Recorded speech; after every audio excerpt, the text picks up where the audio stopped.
Hello, science class में आपका बहुत बहुत स्वागत है। आज हम पढ़ेंगे कार्बन किस तरह से जुड़ता है, अर्थात वो आवंत कैसे बनाता है। हमने इससे पहले वाले भाग में भाग नंबर 1, ये चैप्टर हमारा 4 चल रहा है। इससे पहले चैप्टर हमने पीरियोडिक टेबल पढ़ चुके हैं और इसमें ये भी जान चुके हैं कि पहला यौगिक था यूरिया, जिसका सूत्र था NH2CO2 और बनाने वाले थे फ्रेडरिक वोलर। और कैसे बना था? अमोनियम साइनेट को गर्म करते समय। ठीक, यही वाली बात तो सीखे थे हम। ठीक है, हम आज सीख रहे हैं कार्बन किस तरह से आवंत बनाता है, ये हम जानेंगे। मेनली फोकस आज हमारा ये रहेगा और कुछ चीज़ें होंगी जैसे बिंदु संरचना, कुछ अणुओं की बिंदु संरचना होंगी, वो सीखेंगे क्योंकि एग्जाम में ये आएंगी ज़रूर, आपको सीखना चाहिए। बहुत ही इजी है, बहुत ही मज़ेदार हैं, एकदम सीख जाएंगे। और ये भी सीखेंगे इसमें, इस वाले भाग में, कि आयनिक बॉन्डिंग किस तरह से बनती है। ठीक, दोनों बॉन्डिंग, और फिर आपके पास आ ही जाएगा सीधा सीधा कि वो हम कार्बन किस तरह से साझा करता है। और वहाँ सीखेंगे हम सहसंयोजी आवंत कैसे बनते हैं। दोनों में आपको अंतर नज़र आ ही जाएगा। चलिए स्टार्ट करते हैं। कार्बन का परिचय। कार्बन का परिचय हिस्सा हमने कुछ देख लिया। कार्बन प्रतीक है, इसका सिंबल है C, और ये अधातु है, नॉन मेटल है, और ये पीरियोडिक टेबल में P ब्लॉक में पाया जाता है और 14वें समूह में पाया जाता है। 14वें समूह में, याद है? देखो मैं यहाँ पर मैंने इलेक्ट्रॉनिक विन्यास लिख रखा है, थोड़ा सा आपको आइडिया लग जाएगा क्योंकि आप जानते हो 2 और 4 इसका इलेक्ट्रॉनिक विन्यास होगा, इलेक्ट्रॉनिक कन्फिग्रेशन हो गया। और 2 शेल हैं इसकी, इसका मतलब द्वितीय आवर्त में हो गया। और 4 में +10 जोड़ करके तभी तो निकाला था हमने, और वो हो गया 14वां समूह। क्लियर? आपको पता चलेगा, और थोड़ा सा याद दिलवाना चाहता हूँ, और कोई बात नहीं है। ये एक अधातु है, ध्यान रखें, कार्बन एक अधातु है। और ये कार्बन कार्बो शब्द से मिलकर के बना है। ये लैटिन भाषा का शब्द है, इसका अर्थ होता है कोल या फिर कोयला। ओके, ठीक। हम जानेंगे एटॉमिक नंबर, परमाणु संख्या कितनी होती है, इसकी 6 होती है। और न्यूट्रॉन की संख्या भी कितनी होती है, इसमें 6 होती है। ये बहुत ही छोटा सा परिचय है, लेकिन हम बड़े परिचय की तरफ जा रहे हैं। तो हम देखते हैं यहाँ पर परमाणु भार। परमाणु भार कितना है इसका? परमाणु भार भाई 6 ही प्रोटॉन हैं तो 6 ही इलेक्ट्रॉन हैं, और परमाणु भार हो गया आपका 12। ओके, ये परमाणु भार अब 12 हो गया। अब हम आते हैं आगे परमाणु संरचना। जब परमाणु संरचना बनाएंगे तो हमें इलेक्ट्रॉनिक विन्यास निकालना आना चाहिए। तो इलेक्ट्रॉनिक विन्यास निकाल चुके हैं। ये K शेल है, ये L शेल है। तो एटॉमिक स्ट्रक्चर में क्या है, ये हमने नाभिक बना रखा है, न्यूक्लियस। ठीक है, पहली शेल में कितने इलेक्ट्रॉन है? 1 और 1 2। और इसकी L शेल में, ये K शेल है, ये L शेल है। L शेल में कितने इलेक्ट्रॉन है? 1 2 3 4। 4 इलेक्ट्रॉन है, अर्थात इसकी बाहरी ऑर्बिट में 4 इलेक्ट्रॉन है। तो इसकी संयोजी इलेक्ट्रॉन कितने हैं? 4। संयोजकता इसकी 4 होगी। क्लियर? इतनी बात आ गई समझ में? ठीक। अब एक बात और है कि 4 इलेक्ट्रॉन है तो भाई हर एक एटम अपना अष्टक चक्र पूरा करता है, ऑक्टेट नंबर पूरा करता है, अपनी निकटतम उत्कृष्ट गैस का रूप लेना चाहता है, इनर्ट गैस का रूप लेना चाहता है, अक्रिय गैस का रूप। और अक्रिय गैस आप जानते हैं कि उनकी बाहरी कक्षाएं पूर्ण भरी होती हैं, या तो वो 8 इलेक्ट्रॉन से होंगी, 8 इलेक्ट्रॉन से ही होती हैं हीलियम को छोड़ करके। तो हीलियम की पहली कक्षा ही अंतिम कक्षा होती है, उसमें 2 इलेक्ट्रॉन होते हैं। तो या तो इसकी ये वाली कक्षा फुल हो जाए 2 इलेक्ट्रॉनों से, और दूसरी होना चाह रही है तो दूसरी भाई 8 इलेक्ट्रॉनों से फुल होगी। ओके, तभी ये स्थायी हो पाएगा। ओके, और ये मजबूत कक्षा बनेगी इसकी। अब इसके सामने प्रॉब्लम यही आ रही है कार्बन के कि वो उसके लास्ट सेल में कितने इलेक्ट्रॉन है? 4। तो वो 4 इलेक्ट्रॉन लेना चाहेगा, गेन करना चाहेगा, और या फिर ये 4 इलेक्ट्रॉन चले जाएं। या दोनों ही कंडीशन, 2 प्रॉब्लम है उसके सामने, बहुत बड़ी प्रॉब्लम है इसके सामने। तो क्या है, कार्बन अष्टक चक्र पूरा करने के लिए उत्कृष्ट गैस अर्थात इनर्ट गैस का विन्यास प्राप्त करना चाहता है। तो उसके सामने 2 प्रॉब्लम हैं। एक ऑप्शन है, पहली प्रॉब्लम का ऑप्शन ये है, एक ऑप्शन ये है, एक ऑप्शन ये है। ठीक है, दोनों तरह से वो सॉल्व करना चाहता है। क्या है कि 4 इलेक्ट्रॉन हैं तो 4 इलेक्ट्रॉन कहीं से प्राप्त हो जाएं उसे। बहुत बढ़िया, इलेक्ट्रॉन 4 कहीं से प्राप्त हो जाते हैं, इस तरह से ये 4 इलेक्ट्रॉन कहीं से उसको मिल जाएं। मिल गए जी। तो 4 इलेक्ट्रॉन मिल जाते हैं तो उसके 8 इलेक्ट्रॉन अब हो जाएंगे। क्या ये 4 इलेक्ट्रॉन ले पाएगा? एक कंडीशन इसकी ये रही। दूसरी कंडीशन क्या है, यदि 4 इलेक्ट्रॉन जो दिख रहे हैं हमें ये 4 इलेक्ट्रॉन बाहर चले जाएं तो क्या होगा? तो 2 इलेक्ट्रॉन से कक्षा पूर्ण हो जाएगी। समझ में आ गई बात नहीं आई? तो 4 इलेक्ट्रॉन ये बाहर चले जाएं तो मैं बाहर हटा ही देता हूँ इनको, लो बाहर चले गए। देखो अब आपको लग रहा होगा कि इसके पास स्थायी कक्षा या तो ऐसे बनेगी और या फिर स्थायी कक्षा जब बनती जबकि ये 4 इलेक्ट्रॉन कहीं से ले लेता। तो 4 इलेक्ट्रॉन ये कहीं से ले ले, ये इलेक्ट्रॉन आ गए, मान लिया मैंने बाहर लिख रहा हूँ इसलिए 4 इलेक्ट्रॉन बाहर से आ गए तो ये 8 इलेक्ट्रॉन हो सकते हैं, 1 2 3 4 5 6 7 8, या तो अष्टक चक्र ऐसा पूरा होगा। अब यहाँ पर दोनों ऑप्शन को हम कुछ इस तरह से देखें।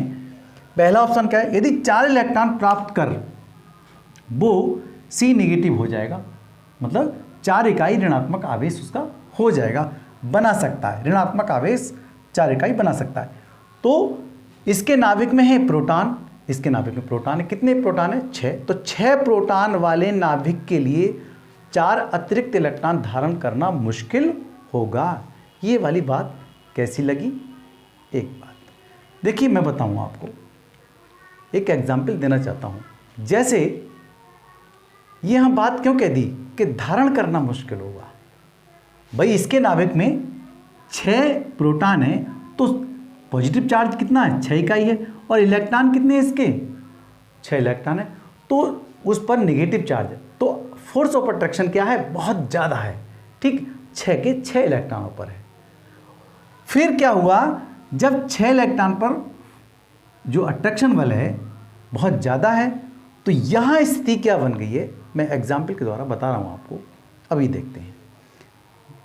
जैसे 6 सिपाही हैं, चोर सिपाही का खेल देखा है ना, तो 6 सिपाही हैं और 6 चोर पकड़ रखे हैं उन्होंने, और बहुत बढ़िया ढंग से उन्होंने रस्सी से कस रखा है। क्या बात है, कस रखा है तब, और बहुत ही बढ़िया उनकी पकड़ है उनकी 6 सिपाहियों की उन चोरों पर। अब किसी ने कह दिया, कहीं से ऑर्डर आया कि भाई 4 चोर और आ जाए तुम्हारे पास, कब्जे में करिए उनको।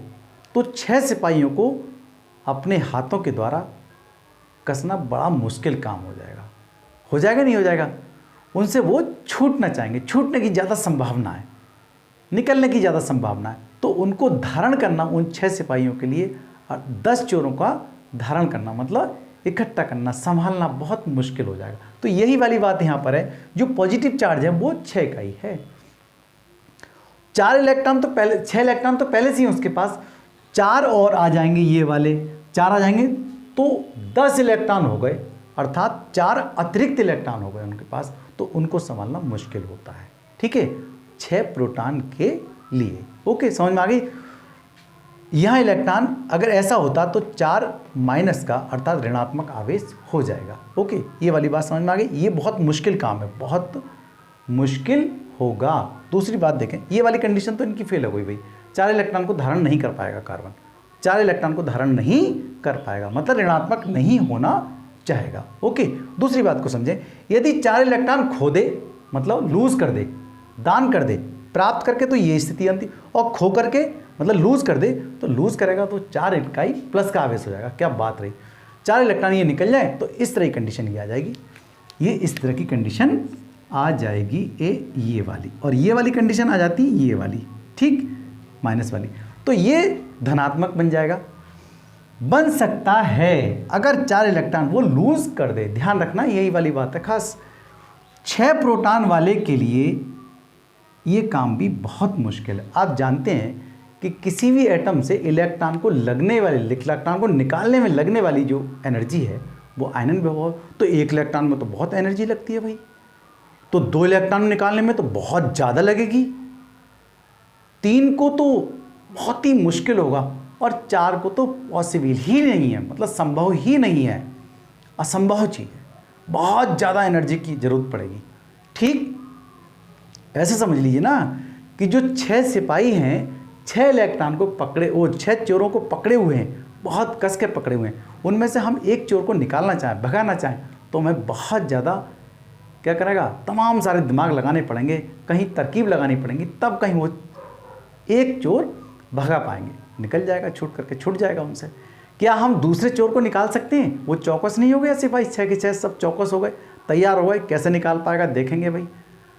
तो क्या हम तीसरे अगले वाले इलेक्ट्रॉन को निकाल सकते हैं, अगले वाले चोर को निकाल सकते हैं? नो, संभव नहीं है, और चौथे को तो संभव नहीं है। तो इसका मतलब ये 4 प्लस चार्ज बनाना असंभव है। इसके लिए बहुत ज़्यादा अत्यधिक ऊर्जा की आवश्यकता होगी। अर्थात ये कंडीशन, खाली उसके पास मात्र 2 ही इलेक्ट्रॉन रह जाएं, 6 प्रोटॉन वाले के पास मात्र 2 ही इलेक्ट्रॉन रह जाएं, ये संभव नहीं होगा। दोनों बात आपके समझ में आ गई होंगी। दोनों ही कंडीशन, ना ये सही है इसके लिए, ना ही ये पॉसिबल है, ना ही ये पॉसिबल है, दोनों ही कंडीशन इम्पॉसिबल है। ये इस तरह का उदाहरण जो होता है, इस तरह की बॉन्डिंग जो बनती है कि इलेक्ट्रॉन निकल जाए, मतलब एक एटम से इलेक्ट्रॉन चला जाए, उधर ही ठहर जाए और कोई इलेक्ट्रॉन उधर से वापस ना आए, ऐसी बॉन्डिंग को हम कहते हैं आयनिक बॉन्डिंग, आयनिक आबंध। आगे समझ में, यहाँ जब इलेक्ट्रॉन निकल जाता है तो जहाँ से इलेक्ट्रॉन जाता है वहाँ पॉजिटिव चार्ज होता है, और जहाँ पर इलेक्ट्रॉन रुक रहा है, वहाँ जिसने लिया है इलेक्ट्रॉन, वहाँ ऋणात्मक आवेश हो जाता है, नेगेटिव आवेश, नेगेटिव चार्ज हो जाता है। तो ये बनते हैं आयन, ठीक है, एक पॉजिटिव आयन और एक नेगेटिव आयन। इस तरह कैसे बनते हैं ये मैं एग्जाम्पल के तौर पे आपको बता सकता हूँ। कैसे करके बताएं? ये कहलाती है आपकी आयनिक आबंध। आयनिक आबंध की डेफिनेशन को हम देखें, 2 परमाणुओं के बीच इलेक्ट्रॉन के स्थानांतरण से, मतलब ट्रांसफर से, एक एटम ये है, एक एटम ये है, यहाँ से इलेक्ट्रॉन गया और यहाँ इसमें कैच कर लिया, ठीक है, जहाँ से जाएगा वहाँ पॉजिटिव चार्ज होगा, जहाँ ये पकड़ा गया, ले लिया इन्होंने, तो यहाँ नेगेटिव चार्ज होगा। तो स्थानांतरण मतलब से ट्रांसफर हो गया से बनने वाले आबंध आयनिक आबंध कहलाते हैं, ठीक है। तो इसका मैं एग्जाम्पल भी आपको बताता हूँ, फिर आपको ये वाली बात बताता हूँ। देखो, आयनिक आबंध की बात को हम कुछ इस तरह समझें, जैसे नमक का बनना, सोडियम क्लोराइड का बनना, देखो NaCl का बनना, कैसे करके समझें इसे। देखो Na का जो परमाणु क्रमांक होता है 11 होता है, और Cl का कितना होता है, Cl का होता है 17।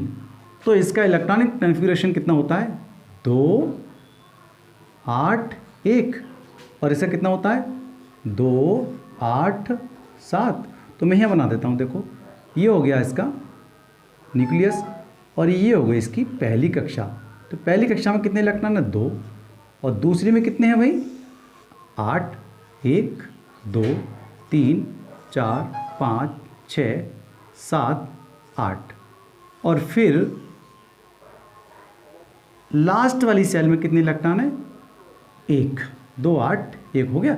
उसी तरह से मैं यहाँ बनाना चाहता हूँ, देखिए यहाँ क्लोरीन को बना रहे हैं हम। पहली कक्षा इसकी ये हो गई, और दूसरी ये हो गई आपकी ये 1 2 3 4 5 6 7 8, और फिर हो गई आपकी ये लास्ट सेल 1 2 3 4 5 6 7। समझ लीजिएगा यहाँ पर क्या हुआ, ये यहाँ पर 2 8 1 इसका इलेक्ट्रॉनिक विन्यास है, 2 8 7 इसका है क्लोरीन का। तो ये वाला जो इलेक्ट्रॉन है, ये वाला जो एटम है, इस इलेक्ट्रॉन को दान करना चाहता है, मतलब लूज़ करेगा, क्योंकि इसकी बाहरी कक्षा में 1 इलेक्ट्रॉन है, लूज़ ज़रूर करेगा, और लूज़ करेगा तो ये इलेक्ट्रॉन कहाँ जाएगा, और इनको आवश्यकता है, इनको खोने की आवश्यकता है, इनको लेने की आवश्यकता, इनको प्राप्त करने की आवश्यकता है, इनको प्राप्त करने की आवश्यकता है, इनको खोकर। ये मैं आयनिक आबंध का एक एग्जाम्पल आपको बता रहा हूँ। देखिए, तो इलेक्ट्रॉन, ये वाला जो अतिरिक्त इलेक्ट्रॉन है वो यहाँ जाएगा, यहाँ जाएगा, तो यहाँ 7 इलेक्ट्रॉन उसकी बाहरी कक्षा में, तो 1 इलेक्ट्रॉन जैसे ही आएगा वैसे ही यहाँ पर अब होगा कितने इलेक्ट्रॉन, 8।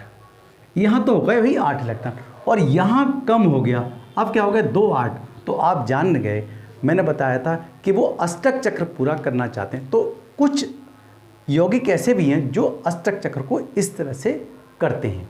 Na को इलेक्ट्रॉन लूज करने की प्रवृत्ति होती है Na की, और क्लोरीन को लेने की, गेन करने की होती है। तो इन्होंने इलेक्ट्रॉन ले लिया। अब यहाँ क्या देखते हैं, जैसे ही इलेक्ट्रॉन ये वहाँ गया तो यहाँ हो गया प्लस चार्ज इसने, और यहाँ क्लोरीन ने इलेक्ट्रॉन लिया तो यहाँ हो गया माइनस का, लेकिन इलेक्ट्रॉन सिर्फ एक गया है ना, तो यहाँ हो गया +1, और इलेक्ट्रॉन यहाँ एक लिया गया है, धारण किया गया है, तो यहाँ हो गया -1। तो ये कहलाए आयन, ये पॉजिटिव आयन और ये नेगेटिव आयन बन गए। इस तरह से ये NaCl का निर्माण हो जाता है। तो यहाँ यही बात तो सीखी कि अगर वो इलेक्ट्रॉन को लेता तो फिर ऋणात्मक आवेश चारे का ही होता, अगर इलेक्ट्रॉन को त्याग करता तो C फॉर प्लस का क्या होता, वो धनात्मक आवेश हो जाता। तो इस तरह की बॉन्डिंग, ये आयनिक बॉन्डिंग है। आयनिक बॉन्डिंग संभव नहीं है कार्बन में, समझ में आ गया।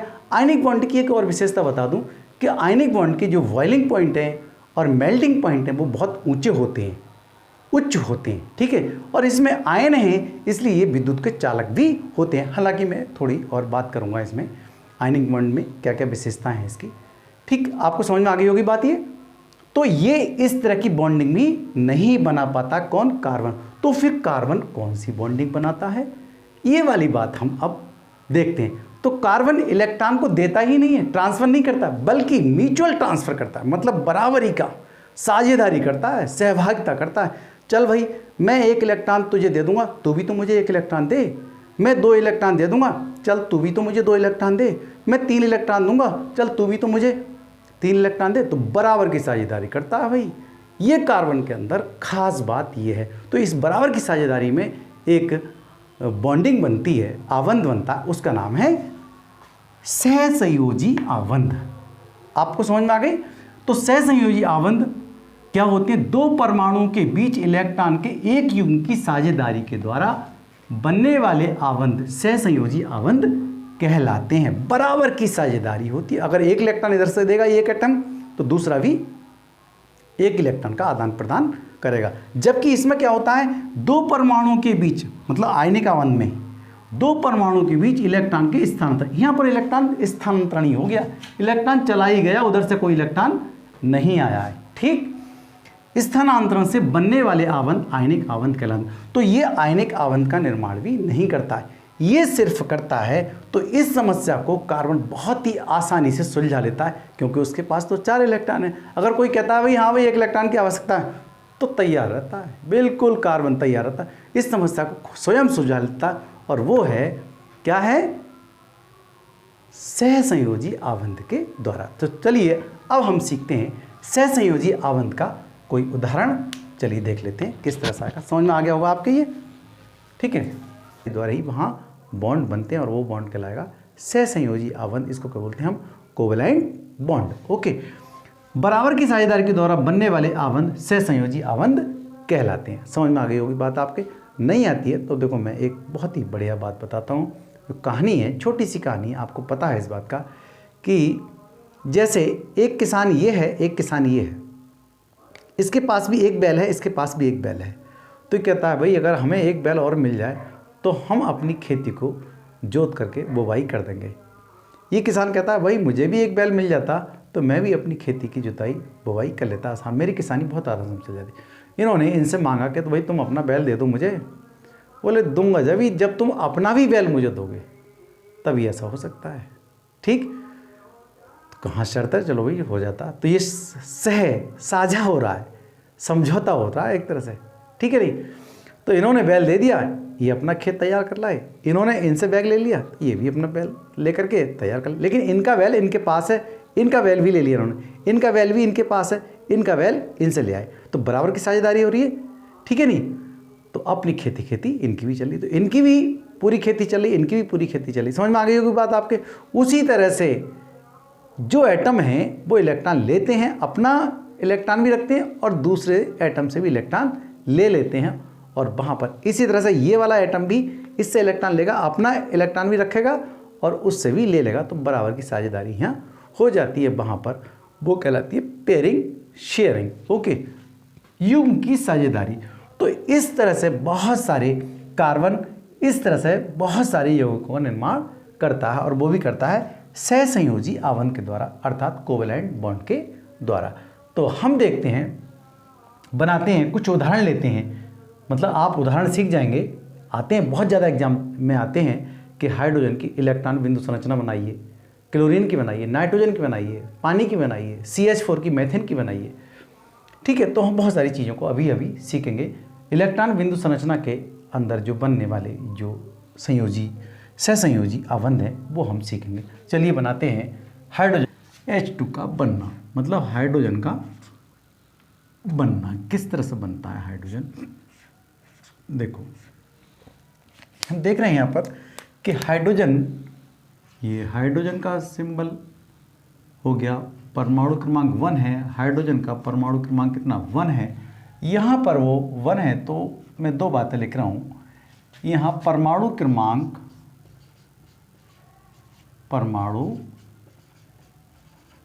कितना 1, इलेक्ट्रॉनिक विन्यास कितना हो गया 1, और बाहरी शेल में, बाहरी कक्षा में कितने इलेक्ट्रॉन होंगे। यहाँ और बात है ये वाली, बाहरी कक्षा या कोश में, कक्षा में इलेक्ट्रॉन, समझ में आ रही बात आपके, कितना है 1 है। तो हम देखते हैं यहाँ पर ये वाली चीज़ में यहाँ लिख रहा हूँ।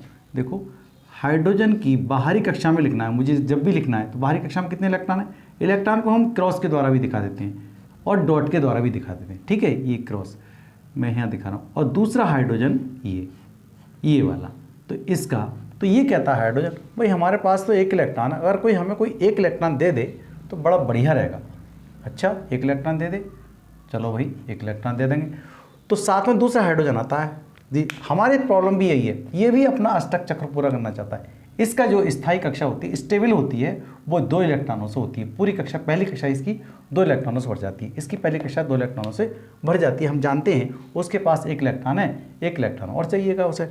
तो कैसे कर लेता है, देखो अब हम राउंड लगाएंगे। जब मैं राउंड लगाऊंगा तो ध्यान रखें कि एक ही राउंड में केवल एक ही तत्व होना चाहिए, एक ही एलिमेंट होना चाहिए। देखो इसका अपना तो है ही है, साथ में मांगना चाहता है, इसका इसने मांग लिया। समझ में आ गया आपके, ये इसके पास अब 2 इलेक्ट्रॉन हो गए, एक इसका अपना है और एक इसने इससे ले लिया है। दूसरा ये वाला हाइड्रोजन कहता भाई हमें भी तो चाहिए, तुमने तो अपना हमारा ले लिया लेकिन तुम अपना भी तो हमें दो। तो ये बराबर की साझेदारी करे, तो ये युग्म की साझेदारी कहलाएगी। तो इसने कह दिया हमें भी तो अपना दो, तो ये वाले का राउंड चल रहा है। आप देखो ध्यान दें, इस वाले का राउंड ये चल गया। तो अब हमें लग रहा है देखने से कि इसके पास भी 2 इलेक्ट्रॉन हो गए। इसके पास कितने इलेक्ट्रॉन है, देखो 2 इलेक्ट्रॉन, और इसके पास भी कितने इलेक्ट्रॉन है, देखो इधर वाले के भी 2 इलेक्ट्रॉन। तो यहाँ बहुत ही बढ़िया साझेदारी हो गई है। तो यहाँ बराबर की साझेदारी से क्या बनी, सहसंयोजी आबंध बन जाता है। इसको दर्शाते किस तरह से, लो मैं दर्शा देता हूँ। देखो ये दर्शा दिया है मैंने। यहाँ देखने मिलता है कि जो इसका इलेक्ट्रॉन है ये वाला, ये इलेक्ट्रॉन है, तो इसके बीच में बॉन्डिंग हो गई और ये पेयरिंग कहलाई, पेयरिंग की शेयरिंग हो गई। ये शेयरिंग कैसी हुई है, पेयरिंग की शेयरिंग, मतलब पूरा जोड़े के साथ कितना, एक इलेक्ट्रॉन ये, तो ये पेयर हो गया, पेयरिंग के साथ ये साझा हुआ है। तो यहाँ पर सिंगल बॉन्ड बना, एकल बंध बोलते हैं इसको, एकल आबंध। यह बना कौन सा आबंध, ये सहसंयोजी आबंध। क्लियर, समझ में आ गया हुआ। इसी तरह से हम O2 की बात भी कर लेते हैं। O2 का बनना, देखो O2 का बनना, तो O2 का मतलब क्या है, ऑक्सीजन एक, ऑक्सीजन का परमाणु क्रमांक कितना होता है 8, ठीक है, और 8 होता है, और दूसरे वाले का भी लिख लेते हैं, यहाँ कितना होता है 8, O2 बनेगा ना इस तरह से। तो बाहरी कक्षा में कितने इलेक्ट्रॉन है इसके, परमाणु क्रमांक कितना है इसका 8 हो गया, ठीक है। मैं यहाँ लिख लेता हूँ जल्दी से, ये 8 हो गया, ये 3 है, और इसकी बाहरी कक्षा में कितने इलेक्ट्रॉन है, इलेक्ट्रॉनिक विन्यास कितना हो जाएगा 2 और 6, और इसके बाहरी कक्षा में कितने इलेक्ट्रॉन है 6। समझ में आ गई होगी आपके बात। दोनों की कंडीशन तो एक ही है भाई, 2 6 2 6, 2 और 6, परमाणु क्रमांक इसका वही 8 ही चल रहा है, इसका भी 8 है। समझ में आ गया होगा आपके। ये ना लिखें तब भी बेहतर है कि ठीक है, 2 और 6 यही लिखे रहने दें। बाहरी कक्षा में इसके भी 6 इलेक्ट्रॉन। तो हम इसका क्या बनाते हैं, इलेक्ट्रॉनिक बिंदु संरचना बनाते हैं। देखो ये बोर्ड में बहुत जरूरी आता है प्रश्न, बोर्ड में इलेक्ट्रॉनिक बिंदु संरचना बनाइए, O2 की बनाइए, H2 की बनाइए, N2 की बनाइए, बहुत बार पूछी जाती है। तो मैं बनवा देता हूँ, बन गई हो। क्या है देख लेते हैं। देखो ऑक्सीजन, ऑक्सीजन को लिख रहा हूँ मैं इस तरह से। जब भी लिखेंगे ऑक्सीजन को या H को लिखेंगे तो जो इलेक्ट्रॉन बिंदु हैं, बिंदु के द्वारा दिखाइए, डॉट के द्वारा दिखाइएगा या फिर क्रॉस के द्वारा दिखाइए। तो जो 6 है तो 6 को मैं लिखूंगा। यहाँ पर आप जानते हैं ऑक्टेट नंबर पूरा करने के लिए, अष्टक चक्र को पूरा करने के लिए कितने इलेक्ट्रॉन की आवश्यकता है, इसको 2 की, और इसको भी 2 की, तो 2 इलेक्ट्रॉन अपने साथी से लेगा, इससे लेगा, इसको ये लेगा, इससे बराबर की साझेदारी होगी, बराबर मिल बांट के खाएंगे। इनका मतलब ये है भाई, देंगे भी और खाएंगे भी, शेयरिंग करेंगे, इलेक्ट्रॉनों की शेयरिंग करेंगे। शेयरिंग का मतलब समझ रहे हैं, जैसे व्हाट्सएप पर आप बहुत फोटो भेजते हैं, हमारे पास भी रहता है, चला भी जाता है, ठीक है, तो ये इनके पास भी रहेगा। तो आप जोड़े में लिखें तो ज़्यादा अच्छा। देखो 1-2 जोड़ा तो मैंने यहाँ देखिए, एक जोड़ा ये लिख दिया, एक जोड़ा मैंने ये लिख दिया, और साथ में इसको थोड़ा सा इधर लिखें जो शेयरिंग करेंगे। जैसे शेयरिंग की तरफ मैंने इधर लिखा है, तो शेयरिंग ये इलेक्ट्रॉन होंगे, इसके 2 इलेक्ट्रॉन शेयरिंग करेंगे। उसी तरह से हम दूसरा ऑक्सीजन को यहाँ लिख लेते हैं, ये तो यह क्या हुआ, 1 इलेक्ट्रॉन इसका, ये 1 इलेक्ट्रॉन इसका, ये ऑक्सीजन का लिखा है मैंने, ठीक है। तो ओ लग रहा है, जैसा राउंड लग रहा है, ये ऑक्सीजन लिखा है, ठीक है। तो यहाँ हमें देखने से लगेगा कि बाहरी कक्षा में इस तरह से हम इलेक्ट्रॉनों को लिख सकते हैं। अब किस तरह से शेयरिंग होगी, इसके अपने इलेक्ट्रॉन तो रहेंगे इसके पास, लेकिन साथ साथ वो 2 इलेक्ट्रॉन, देखो 6 हैं ये इसके अपने पास, तो इसको 2 मिल जाते हैं, तो राउंड लगाएंगे और 2 का घेरा हम कर लेंगे, मतलब 2 इसके अंदर शामिल कर लेंगे। ध्यान रखें, ऐसे कभी नहीं करेंगे, ठीक है, ऐसे करेंगे तो सवाल खराब हो जाएगा आपका। तो स्टार्ट कर रहे हैं, देखो हम यहाँ से इस तरह से, और कहाँ अपना नंबर तो लगेगा, घेरा लग रहा है, साथ में 2 इलेक्ट्रॉन को लेते हुए घेरा लगा रहा है, 2 इलेक्ट्रॉन को लेते हुए घेरा इसने लगा दिया, ठीक। और इसके पास ये कह रहा, तुमने तो हमारे इलेक्ट्रॉन ले लिए 2, भाई तुम भी तो अपने 2 इलेक्ट्रॉन दो, तो इसने भी 2 इलेक्ट्रॉन इधर से लेना शुरू कर दिया। राउंड लगा रहे हैं, देखो एक राउंड में केवल एक ही एलिमेंट आएगा, ध्यान आपको यही रखना है। देखो आगे समझ में, इसके पास भी कितने इलेक्ट्रॉन हो गए, 2 और 2 4 और 2 6 इसके, और 2 इधर से ले लिए, तो इसके इस राउंड में पूरे में देखा कितने इलेक्ट्रॉन हो गए, 8, और इस राउंड में देखें पूरे इलेक्ट्रॉन कितने हो गए, 8। तो किस तरह से बॉन्डिंग हुई है इसके अंदर, वो भी हम सीख लेते हैं। देखो ऑक्सीजन कितने पेयर लगे हैं, एक पेयर तो लगा है ये, दूसरा पेयर लगा है ये, तो एक पेयर लगा है ये और दूसरा पेयर लगा है, इस तरह से कितनी बॉन्डिंग हो जाए इसमें, डबल बॉन्डिंग। ऑक्सीजन के बीच में कितने, 2 आबंध बन जाते हैं, 2 सहसंयोजी आबंध। आगे समझ में नहीं आई, इस तरह से साझा, ये एकदम साझा करता है इलेक्ट्रॉनों को, बराबर की साझेदारी होती है। इसने कहा भाई मेरे इलेक्ट्रॉन तो मेरे पास रहेंगे, लेकिन 2 मैं और लूंगा आपके, समझ में आ गई बात नहीं। ये वाला ऑक्सीजन कहता भाई मेरे इलेक्ट्रॉन तो मेरे पास रहेंगे ही, लेकिन मैं 2 और लूंगा आपके, तभी मेरे पास। तो ये पूरी अपनी बाहरी कक्षा को पूर्ण भरने के लिए, अर्थात इसको इनर्ट गैस का रूप लेने के लिए, उत्कृष्ट गैस का रूप लेने के लिए अपनी कक्षा को ये स्थायी कर चुका है। आगे आते हैं, कोई और नंबर ले लेते हैं किसी का भी, जैसे हम ले लेते हैं सिंगल बॉन्ड, डबल बॉन्ड, तो N2 का भी ले लेते हैं, जहाँ पर आपके ट्रिपल बॉन्ड बनेंगे। तो N ये हो गया, ठीक है, N ये हुआ, और इसके पास इलेक्ट्रॉन कितने होते हैं, 7, कितने होते हैं, 7। तो क्या लिखेंगे हम, इलेक्ट्रॉनिक, ये परमाणु क्रमांक कितना हो गया, 7 हो गया उसका। तो इलेक्ट्रॉनिक विन्यास लिखिए, इलेक्ट्रॉनिक विन्यास क्या हो जाएगा, 2 और 5, इस वाले का भी 2 और 5, समझ में आ गया। आप ये वाली चीज़ लिखेंगे, अगर N2 का आएगा तो आपको लिखना है परमाणु क्रमांक 7, इलेक्ट्रॉनिक विन्यास 2 5, फिर लिखेंगे बाहरी कोश में इलेक्ट्रॉन कितने, बाहरी कोश भी, ये बाहरी कोश की संरचना बनाता हूँ मैं, आगे समझे, बाहरी कोश में कितने इलेक्ट्रॉन वही लिख रहे हैं हम। देखो 2 और 2 4, 2 6। आप जोड़े में लिखेंगे तो बहुत मज़ेदार लेंगे, जोड़े में हमेशा जोड़े लिखेंगे, अगली कक्षाओं में जाओगे आप बहुत जल्दी सीख जाओगे, हमेशा जोड़े में ही लिखें जब भी, तो बाकी बचेंगे वो इधर लिखेंगे, ठीक है। कैसे करके, पहली कक्षा में N लिखूँ मैं यहाँ पर, ठीक, कैसे, 5 लिखना है मुझे, 5 5, तो 2 तो मैं इधर लिख दूँ, 2, अब की बार इस तरह से बना के देख लेते हैं। तो 1 इलेक्ट्रॉन ये रहा इसका, दूसरा ये रहा और तीसरा ये रहा, समझ में आ गया होगा। और फिर N, जिसकी हमें शेयरिंग करनी है उधर की तरफ लेंगे, किसकी तरफ शेयरिंग करनी है, इधर की तरफ शेयरिंग करनी है, तो इसकी किससे किधर करनी है शेयरिंग, इधर। और कितने इलेक्ट्रॉनों की शेयरिंग करनी है, आप जानते हैं कि 5 है बाहरी कक्षा में इलेक्ट्रॉन, तो हमें 3 इलेक्ट्रॉन देने होंगे और 3 इलेक्ट्रॉन लेने होंगे, ठीक है नहीं। तो यहाँ 3 इलेक्ट्रॉन की कमी है अष्टक पूरा करने के लिए, ऑक्टेट नंबर पूरा करने के लिए, तो यहाँ पर भी हम 3 इलेक्ट्रॉन यहाँ लिख लेते हैं, ओके, लिख लिया हमने। और यहाँ कितने लिख लें, 2, तो इसके 5 ही तो हैं, इसके भी 5 हैं। तो ये क्या कहता है, ये नाइट्रोजन कहता है कि हमें भैया तुम 3 इलेक्ट्रॉन दे दो, तब हम कुछ काम चले हमारा। तो इन्होंने कह दिया चलो भाई दे देंगे, आ जाइए, लेकिन 3 आप अपने भी हमें दे देना, तो कहता है नाइट्रोजन हाँ भी दे देंगे, 3 तो इन्होंने दे दिए, तो इसके पास अब कितने हो गए देखो 5 और 3 8, बहुत मज़ेदार बन गया। इसी तरह से नाइट्रोजन कह रहा तुमने तो ले लिए भाई, तुम भी तो हमें दो, हाँ जी ले लो भाई।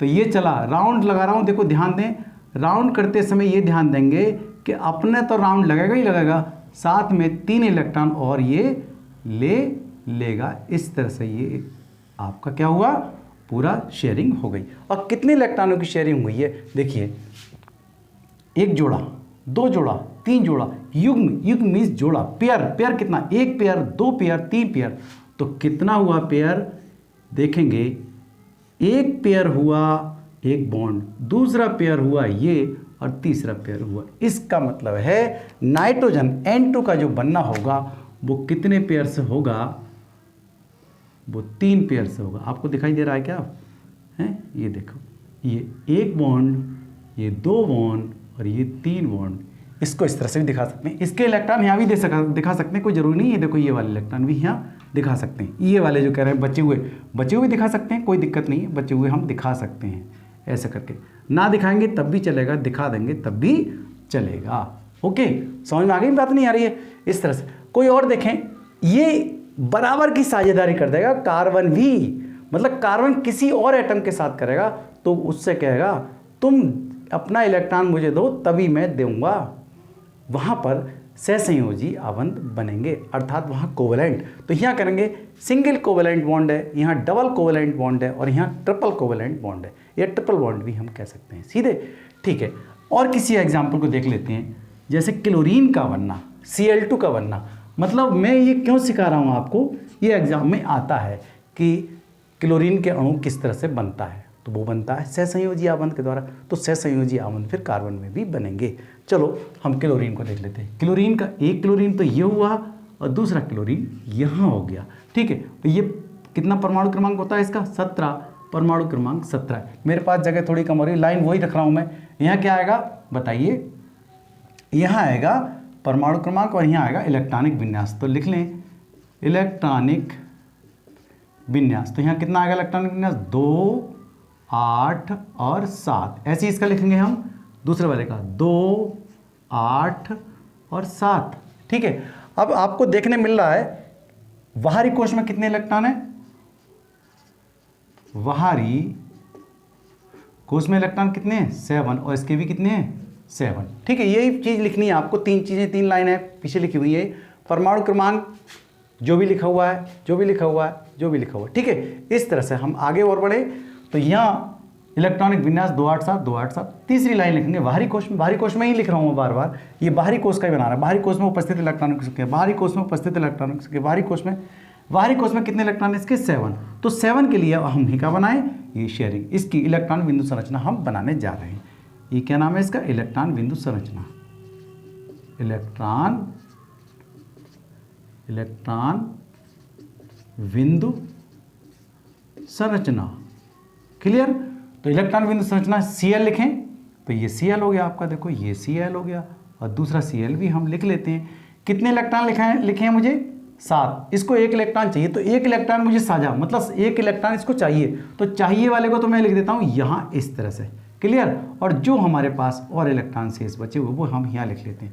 देखो कितने हो गए, और 2 और यहाँ लिख लेते हैं। बस जोड़े जोड़े जोड़े में तो मैं लिख दिया, जो हमें शेयर करना वो इलेक्ट्रॉन हम दूसरे क्लोरीन की तरफ होंगे, और इसका शेयर वाला इलेक्ट्रॉन मैं यहाँ लिख देता हूँ, डॉट के द्वारा भी लिख सकते हैं जैसे डॉट के द्वारा बताया, और बाकी जो बचे इलेक्ट्रॉन वो हम यहाँ लिख लेते हैं। समझ में आ गया होगा आपके अच्छे ढंग से।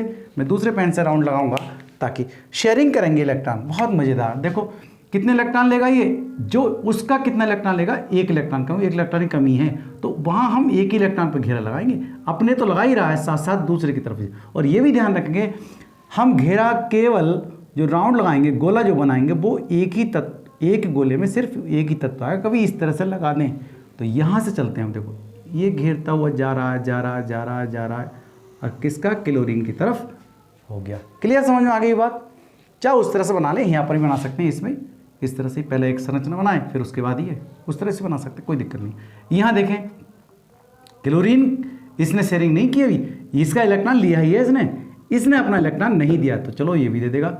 चलो भाई तुम भी दो, चलो भाई तुम भी दो इलेक्ट्रॉन, और ये इलेक्ट्रॉन इन्होंने दे दिया। इस तरह से देखो इसके पास भी 8 इलेक्ट्रॉन हो जाते हैं। देखो 2 और 2 4, 2 6 7 8, 2 और 2 4, 2 6 और 2 8। इस तरह से यहाँ कितने युग्म की इलेक्ट्रॉनों की साझेदारी होती है? सिर्फ एक युग्म है, ये जोड़े में है, ठीक है, नहीं तो जोड़े में है। ये बता एक युग्म की साझी, तो यहाँ एक युग्म का मतलब वहाँ सिंगल बॉन्ड बनेगा। क्लियर? तो यहाँ सिंगल बॉन्ड हम बना लेते हैं। ये इस तरह से यहाँ सिंगल बॉन्ड बन गया है। ये इस इन इलेक्ट्रॉनों को दिखाना चाहें दिखा दो, ना दिखाना चाहते हैं कोई बात नहीं, ऐसे रहने दो, कोई दिक्कत नहीं है। आगे समझ में कोई ज़रूरी नहीं है दिखाना, इसको ऐसे ही रहने देते हैं। क्लियर? अब आती है बात, ये हमने देख लिए H2 का बनना O2 N2 Cl2। अब देखें जो आपके सिलेबस में है, बहुत ज़रूरी है, वो है CH4 की संरचना किस तरह से आती है। CH4 कार्बनिक यौगिक है, तो मैं लिख लेता हूँ CH4। CH4 किस तरह से CH4 होगा? देखें यहाँ 2 यौगिक हैं, 2 एटम है इसमें, एक कार्बन का और एक हाइड्रोजन का। आप सोचेंगे हम कैसे लगाएं? तो कार्बन की संरचना, कार्बन की संयोजकता तो हम कार्बन का परमाणु क्रमांक तो हम जानते हैं कितना होता है भाई 6। तो हम लिख देते हैं 6। इलेक्ट्रॉनिक बिंदु यहाँ बनाएंगे हम, इलेक्ट्रॉनिक कन्फिग्रेशन कितना बनाएंगे? 2 और 4। बाहरी कोश में कितने इलेक्ट्रॉन है इसके? बाहरी कोश में कितने इलेक्ट्रॉन है? बाहरी कोश में इलेक्ट्रॉन कितने हैं? 4। और हाइड्रोजन के हम जानते हैं कितने हैं? हाइड्रोजन के बाहरी कोश में कितने इलेक्ट्रॉन है? 1 है, और उसका इलेक्ट्रॉन कन्फिग्रेशन 1, और ये भी एक होता है। तो अब बनाना शुरू करें। देखो कार्बन ये लिखा, और हाइड्रोजन इसके पास बाहरी कोश में कितने इलेक्ट्रॉन है? 1, इसके 2, इसके 3 और ये 4। ओके, अब हाइड्रोजन बनाए तो हाइड्रोजन हम यहाँ बना लेते हैं। क्या दिक्कत आ रही है? देखो हाइड्रोजन हम यहाँ बना लेते हैं। इसके पास एक इलेक्ट्रॉन ये है, इसके पास इलेक्ट्रॉन ये है इसका, और हाइड्रोजन दूसरा इलेक्ट्रॉन हो, हाइड्रोजन का ये है गया इलेक्ट्रॉन, और हाइड्रोजन का इलेक्ट्रॉन ये हो। देखो हम हाइड्रोजन से साझा करेंगे। कार्बन कहता है लाओ भाई हमें इलेक्ट्रॉन दो, हाइड्रोजन कहता है तुम हमें इलेक्ट्रॉन दो। तो हाइड्रोजन को कार्बन ने इलेक्ट्रॉन दे दिया है, तो देने वाला मैं बना देता हूँ। देखो इस कार्बन ने हाइड्रोजन को इलेक्ट्रॉन दे दिया है, तो कार्बन की बाहरी कक्षा में कितने इलेक्ट्रॉन है भाई? कार्बन की बाहरी कक्षा में कितने इलेक्ट्रॉन है? सिर्फ एक इलेक्ट्रॉन तो हो गई भाई उसका। ये इलेक्ट्रॉन इसका है, हाइड्रोजन का इलेक्ट्रॉन देखिएगा, ये हाइड्रोजन का इलेक्ट्रॉन है। तो हाइड्रोजन ने इलेक्ट्रॉन कार्बन से ले लिया, और ले लिया है देखो इस तरह से ले लिया। ठीक, जैसे इसने लिया है वैसे ये भी तो लेगा। चलो भाई हम भी ले लेते हैं, अब चलो भाई तुम भी ले लो। इसी तरह से दूसरा हाइड्रोजन भी ले लेता, इस तरह से दूसरे हाइड्रोजन ने भी ले लिया। ठीक, समझ में आ गई बात? और फिर इस हाइड्रोजन ने भी इससे इलेक्ट्रॉन ले लिया। तो हाइड्रोजन के तो बहुत मजे आ गए भाई, एकदम पूरी कक्षा भर गई इसमें। हाइड्रोजन के पास अपना इलेक्ट्रॉन और उसका भी ले लिया, अपना इलेक्ट्रॉन उसका भी ले लिया। तो हाइड्रोजन की बाहरी कक्षा में कितने इलेक्ट्रॉन हो गए? अब एक उसका और एक उसका, तो कुल मिलाकर के उसके पास 2 इलेक्ट्रॉन। ये भाई डॉट के द्वारा और क्रॉस के द्वारा इलेक्ट्रॉन को पहचानने की वजह से बना रहे हैं। कभी ये सोचो आप लोग कि क्रॉस कैसे बना दिया, इसका डॉट कैसे बना दिया। ठीक है, यहाँ बिंदु संरचना बहरहाल ये इलेक्ट्रॉन ही माना जाएगा। अब कार्बन कहता है तुमने तो मेरा सबका इलेक्ट्रॉन ले लिया, लेकिन आपने मुझे नहीं दिया किसी ने इलेक्ट्रॉन, तो फिर वही कार्बन को भी देना पड़ेगा हाइड्रोजन के लिए। तो यहाँ से चला, देखो राउंड लगा रहे हैं अब हम। देखो 4 इसके हैं, अब हो गए 5, अब हो गए 6, अब हो गए 7, अब हो गए 8, अब हो गए पूरे 8। देखो हो गए 2 और 2 4, 2 6 और 2 8। इस तरह से ये क्या बन गया? CH4। तो ये बनेगी उसकी संरचना। देखो 1 2 3 4 हाइड्रोजन हाइड्रोजन हाइड्रोजन और हाइड्रोजन, ये बन गया आपका CH4। इसको कहते हैं हम मैथेन। बहुत इंपॉर्टेंट है, बहुत ज़्यादा इंपॉर्टेंट है मैथेन। ये बन गया आपके पास मैथेन का बनना। मैथेन एक मार्श गैस भी कहते हैं। ये सड़ी गली जो वस्तु होती है, जानवर होते हैं, उनके यहाँ से ये सड़ी गली गल जाते हैं तो वहाँ से ये बदबू निकलती है, उसको वहाँ से मैथेन गैस निकलती है। ठीक है, उसी को मार्श गैस कहा जाता है। मैं किसी और का भी बना के जैसे H2O का बना के दिखाऊँ, H2 का थोड़ा सा बना दिखाऊँ। H2 कैसे बनेगा? देखो H2O, देखो हाइड्रोजन है, ऑक्सीजन है, तो ऑक्सीजन तो ये रहा, और हाइड्रोजन आपको लग जाएगा। देखो हाइड्रोजन ये है और हाइड्रोजन ये है, H2O। तो ऑक्सीजन को मैंने बीच में रख लिया, तो हाइड्रोजन के पास तो 1 इलेक्ट्रॉन है, हाइड्रोजन के पास 1 इलेक्ट्रॉन ये है भाई। पानी है, बहुत इंपॉर्टेंट है भाई संरचना, इसलिए मैं बना दे रहा हूँ इसको।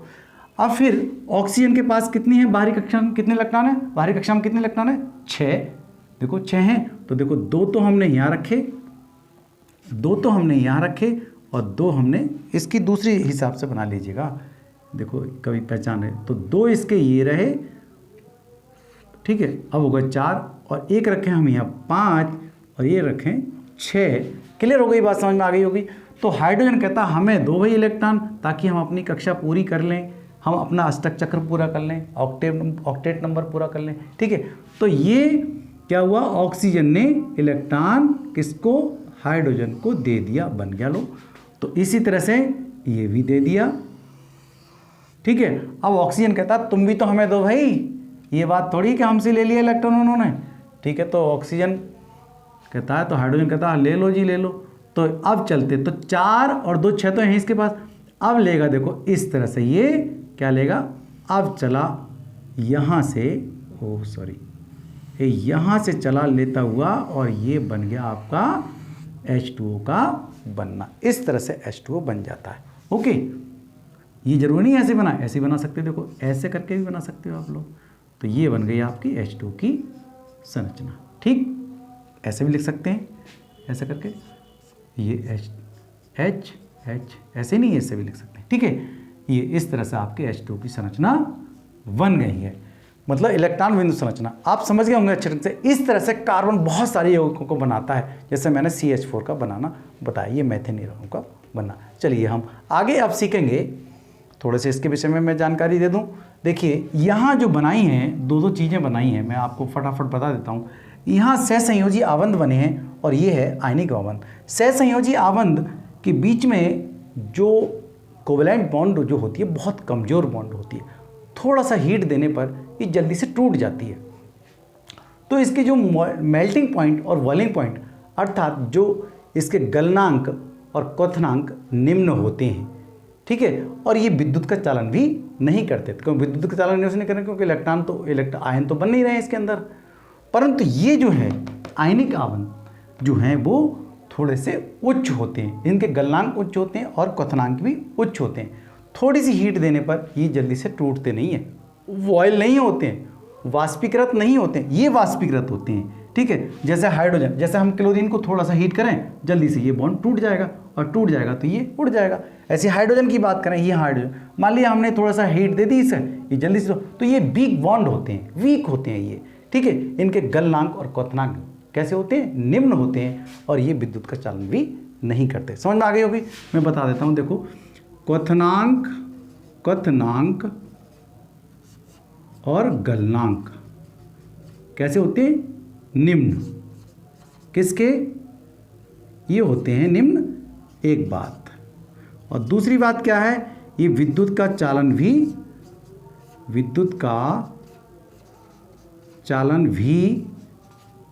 नहीं करते। कौन, संयोजी आबंध। और ये क्या होता है, ये वाले आयनिक आबंध क्या काम करते हैं, इनके क्वथनांक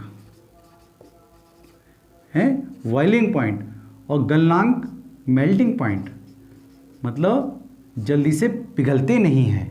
देखो नमक है, कहाँ जल्दी पिघलती है, देखो। और क्या होता है, ये विद्युत का चालन भी करते हैं, विद्युत का चालन करते हैं, ठीक है। ये थोड़ी सी मैंने बात बता दी। ये है किसकी, इसकी संयोजी आबंध की। और ये क्या है, आयनिक आबंध की बात। क्वथनांक, गलनांक और विद्युत का चालन करते हैं। ये क्या होते हैं, क्वथनांक और गलनांक कैसे होते हैं, उच्च का मतलब बड़े, ठीक है। ये जल्दी से नहीं टूटते हैं नमक के। चलिए भाई, अब हम अगले टॉपिक में सिखाएंगे, ध्यान रखें, अगले टॉपिक में हम सीखने वाले हैं कार्बन के अपरूप। बहुत ही इंपॉर्टेंट टॉपिक, बहुत ही ज़्यादा, ठीक है। Thank you, have a nice day.